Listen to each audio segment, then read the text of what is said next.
오늘 함께 나눌 하나님 말씀은 요한복음 4장 1절부터 14절까지의 말씀입니다. 요한보다 예수께서 더 많은 사람을 제자로 삼고 세례를 주신다는 소문이 바리새파 사람의 귀에 들어간 것을 예수께서 아셨다. 사실은 예수께서 직접 세례를 주신 것이 아니라 그 제자들이 준 것이다. 예수께서는 유대를 떠나 다시 갈릴리로 가셨다. 그렇게 하려면 사마리아를 거쳐서 가실 수밖에 없었다. 예수께서 사마리아에 있는 수가라는 마을에 이르셨다. 이 마을은 야곱이 아들 요셉에게 준 땅에서 가까운 곳이며 야곱의 우물이 거기에 있었다. 예수께서 길을 가시다가 피로하셔서 우물가에 앉으셨다. 때는 오정쯤이었다. 한 사마리아 여자가 물을 기르러 나왔다. 예수께서 그 여자에게 마실 물을 좀 달라고 말씀하셨다. 저희들은 먹을 것을 사러 동네에 들어가서 그 자리에 없었다. 사마리아 여자가 예수께 말하였다. 선생님은 유대 사람인데 어떻게 사마리아 여자인 나에게 물을 달라고 하십니까? 유대 사람은 사마리아 사람과 상종하지 않기 때문이다. 예수께서 그 여자에게 대답하셨다. 내가 하나님의 선물을 알고 또 너에게 물을 달라는 사람이 누구인지 알았더라면 도리어 내가 그에게 청하였을 것이고 그는 너에게 생수를 주었을 것이다. 여자가 말하였다. 선생님에게는 두레박도 없고 이 우물은 깊은데 선생님은 어디에서 생수를 구하신다는 말입니까? 선생님이 우리 조상 야곱보다 더 위대하신 분이라는 말입니까? 그는 우리에게 이 우물을 주었고 그와 그 자녀들과 그 가축까지 다 이 우물의 물을 마셨습니다. 예수께서 말씀하셨다. 이 우물을 마시는 사람은 다시 목마를 것이다. 그러나 내가 주는 물을 마시는 사람은 영원히 목마르지 아니할 것이다. 내가 주는 물은 그 사람 속에서 영생에 이르게 하는 샘물이 될 것이다. 아멘. 안녕하세요. 2월 9일 새벽 예배 시간에 인사드립니다. 요한복음 말씀 잘 묵상해 가고 계신가요? 오늘은 요한복음 4장 말씀을 묵상하기 시작합니다. 예수님께서 요한복음 4장에서 사마리아로 가십니다.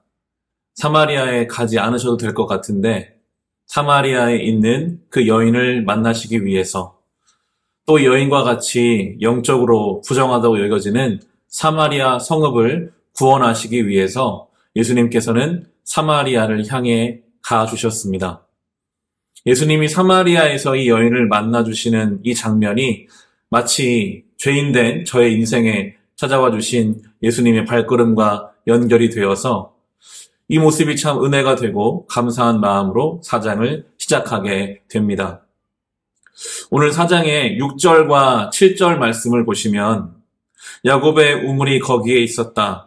예수께서 길을 가시다가 피로하셔서 우물가에 앉으셨다. 때는 오정쯤이었다.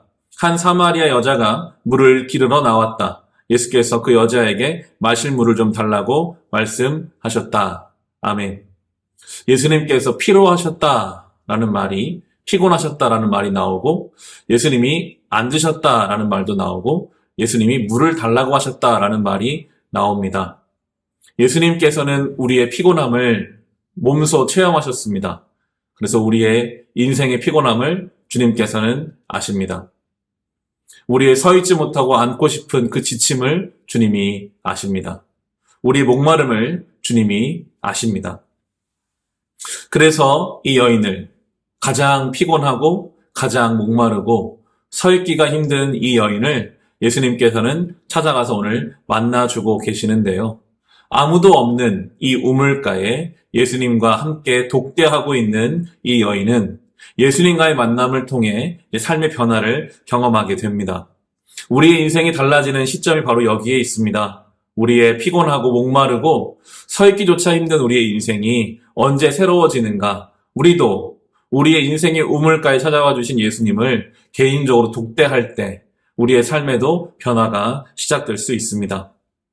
그런데 이 여인이 예수님을 향해서 좋지 않은 마음으로 먼저는 대하고 있습니다. 왜냐하면 유대인들에 대한 어떤 상처가 그의 삶에 있는 것 같은데요. 9절과 10절 말씀입니다. 사마리아 여자가 예수께 말하였다.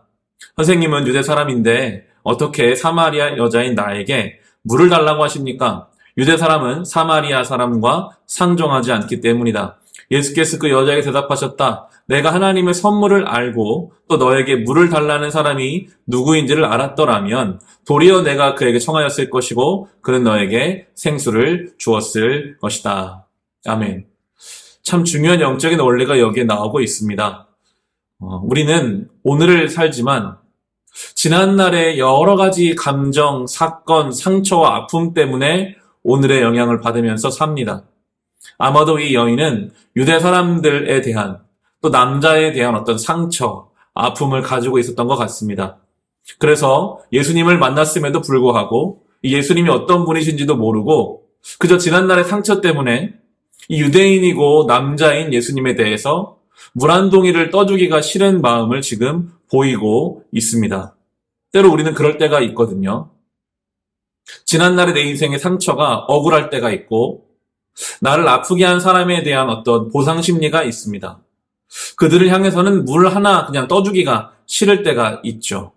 예수님이 그렇게 말씀하시잖아요. 지금 내가 누군지 알았더라면 너는 오히려 생수를 구했을 것이다 하십니다.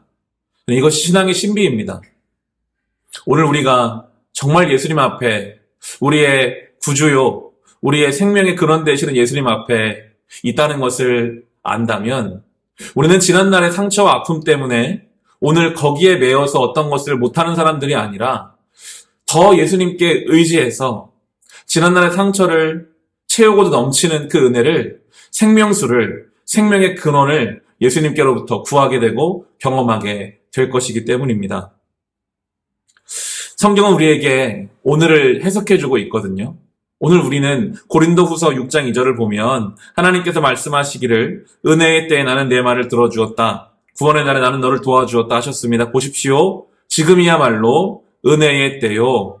지금이야말로 구원의 날입니다. 아멘. 여러분 오늘 이 우물가에서 이 여인이 예수님과 만난 것처럼 우리는 예수님 만났기 때문에 우리의 오늘은요, 지난날에 대한 후회나 눈물이나 상처에 붙들릴 날이 아닙니다. 오늘은 은혜 받을 만한 날이고 구원의 때가 되었기 때문이죠. 그리고 예수님이 그렇게 말씀하십니다. 오늘 본문의 13절과 14절입니다. 예수께서 말씀하셨다. 이 물을 마시는 사람은 다시 목마를 것이다. 그러나 내가 주는 물을 마시는 사람은 영원히 목마르지 아니할 것이다. 내가 주는 물은 그 사람 속에서 영생에 이르게 하는 샘물이 될 것이다. 아멘. 우리의 육신의 갈증을 채우는 물이 있고 우리 영혼의 갈증을 채우는 생명의 물이 있습니다. 육신의 갈증을 채우는 여러 가지 방법들이 있죠. 우리의 개인적인 취미 생활이나 자아 성취나 여러 가지 인간관계들이 우리의 육신의 갈증을 잠시 채워줍니다. 하지만 예수님 말씀하신 것처럼 그것은 또 목마를 것입니다. 우리의 세상의 어떤 것도 우리를 완전히 목마름으로부터 구해줄 수가 없죠. 오직 예수 그리스도 안에서만 우리는 이 영원한 갈증을 해결받는 은혜를 경험할 수 있습니다. 이 여인의 삶은 목마른 삶이었습니다. 이유는 알 수 없지만 여러 남자들을 만날 수밖에 없었고 가장 뜨거운 아무도 나오지 않는 이 시간대에 물을 기르러 나올 수밖에 없는 이 여인의 목마른 삶이 오늘 예수님을 만나는 것을 시작으로 해서 변화가 시작됩니다. 그의 그 목마름이, 그 어떤 것도 해결해주지 못했던 목마름이 예수님으로 말미암아 이제 해결되게 되고 이제 이 여인은 물동이를 던져두고 동네를 향해 뛰어가게 됩니다. 개인적인 갈급함이 해결되지 않았을 때는 피하기만 했던 동네 사람들을 향해서 이제 예수님 만나고 그의 인생이 채워지니까 이제 그들이 생각나고 그들에게 예수님을 전하게 되는 자리까지 이 여인이 개인의 목마름을 해결하지 못하는 인생에서 이제 부르심과 사명을 따라가는 인생이 되고 있습니다. 우리의 모습이 되어야 할 줄로 믿습니다. 오늘도 우리 주님께서는 우리 인생의 그 뜨겁고 메마른 우물가에 우리를 찾아와서 기다려주고 계십니다. 그분과 독대하는 시간을 통해서 내 인생에 채워지지 않는 인생의 갈증을 예수 안에서 채우시고 그리고 그거 채워지고 나면 보이는 사람들, 우리를 보내시는 그 사명의 자리를 향해 물동이를 던져두고 뛰어갈 수 있는 우리 모두가 될 수 있기를 주님의 이름으로 축원합니다.